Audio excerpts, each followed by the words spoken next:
এই নির্বাচন ভারতবর্ষের পরিবর্তনের নির্বাচন হোক। আমরা বিশ্বাস করি এই সাম্প্রদায়িক শক্তির বিরুদ্ধে লড়াই কঠিন, বিজেপির শক্তির বিরুদ্ধে লড়াই করা কঠিন আমরা জানি, কিন্তু আমরা বিশ্বাস করি আমরা যদি মার্ক্সবাদী কমিউনিস্ট পার্টির মতো একটা দলকে পশ্চিমবাংলা থেকে শুধু ক্ষমতাচ্যুত করিনি, এই দলটা বিধানসভায় তার কোনো প্রতিনিধিত্ব নেই, শূন্য হয়ে গেছে। সেই অবস্থা যদি মমতা বন্দ্যোপাধ্যায় করতে পারেন, হতে পারে পথের বাধা প্রস্তর শক্ত, প্রয়োজনে দেব মোড়া এক নদী রক্ত। আপনার রক্তের বিনিময়ে ভারতবর্ষকে আবার নতুন করে মোদী মুক্ত ভারতবর্ষ তৈরি করতে চাই। আমরা ফিরে যাবার লোক নই। আমরা বিশ্বাস করি ভারতবর্ষের মোদী মুক্ত ভারতবর্ষ তৈরি করতে যদি কেউ পারেন তার নাম মমতা বন্দ্যোপাধ্যায়। আর মোদী মুক্ত ভারতবর্ষের প্রয়োজন কেন? ভারতবর্ষের পশ্চিম বাংলার খরদার মানুষ বুঝতে পারছেন 200 টাকার উপর তেলের দাম, সরষের তেলের দাম, 50 টাকার উপর পেঁয়াজের দাম, 100 টাকার হয়ে গেছে ডিজেলের দাম, পেট্রোলের দাম 100 ছাড়িয়ে চলে গেছে কবে। চারিদিকে হাহাকার, কাজ নেই, শ্রমিকরা কর্মচ্যুত হয়েছেন।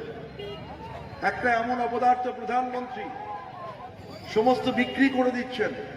দাদু যে সম্পত্তি রেখে যান সেগুলো বিক্রি করে করে খায় অপদার্থ হলে। ভারতবর্ষের প্রধানমন্ত্রী একটা অপদার্থ। নেহরু থেকে ইন্দিরা গান্ধী, ইন্দিরা গান্ধী থেকে মনমোহন সিং, রাজীব গান্ধীর চা ভারতবর্ষের জাতীয় সম্পত্তি করেছেন। যা যা বড় বড় শিল্প তৈরি করেছেন, এই অপদার্থ প্রধানমন্ত্রীটা বিক্রি করে করে খাচ্ছেন। এই অপদার্থ প্রধানমন্ত্রীর হাতে ভারতবর্ষ গড়ে গেছে। আমি আমার বক্তব্যকে দীর্ঘায়িত করবো না। আপনার খরদার মানুষ জানেন কি করতে হবে। আমরা আগামী 30 তারিখ এমন ভোটে জেতান, আগামী নির্বাচনে খর্দা কেন্দ্রে বিরোধীরা যাতে প্রার্থীদের ভয় পায়। 1 মিনিটেই মিটিং শেষ করব, ঠিক 1 মিনিটেই মিটিং শেষ করব। সামনে মন্দির, যদি অমিত শাহ, নরেন্দ্র মোদী মায়ের লাল হয়ে থাকো, মা কা দুধ পিয়া হয়, তাহলে এই 7টার মিটিংটা বন্ধ করো আর ওই হাজার গল্প বন্ধ করো। যেরকম বহিরাগত নিয়ে আসতে হাজার হাজার, শুধু একবার অ্যালাউ করো যে 30 তারিখে আমরা কোনো বাধা রাখছি না। 2,35,000 লোক একসঙ্গে মিছিল করে গিয়ে খড়দা বিধানসভায় তৃণমূল কংগ্রেসকে ভোট করে দিয়ে আসবে। এই চ্যালেঞ্জ আমরা অ্যাকসেপ্ট করছি।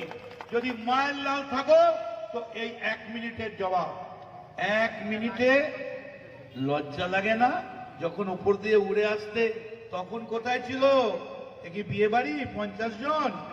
আমি আপনাদের বলে যাচ্ছি, ঠিক আছে 1 মিনিটই মেনে নিলাম, 30 অব্দি। 30-এর পর যে মিছিলটা বেরোবে সেটা কিন্তু ওই 7টা আর 50 জনের হবে না, 2,35,000 জনের এই মিটিং হবে। ও লাভলি, থ্যাংক ইউ।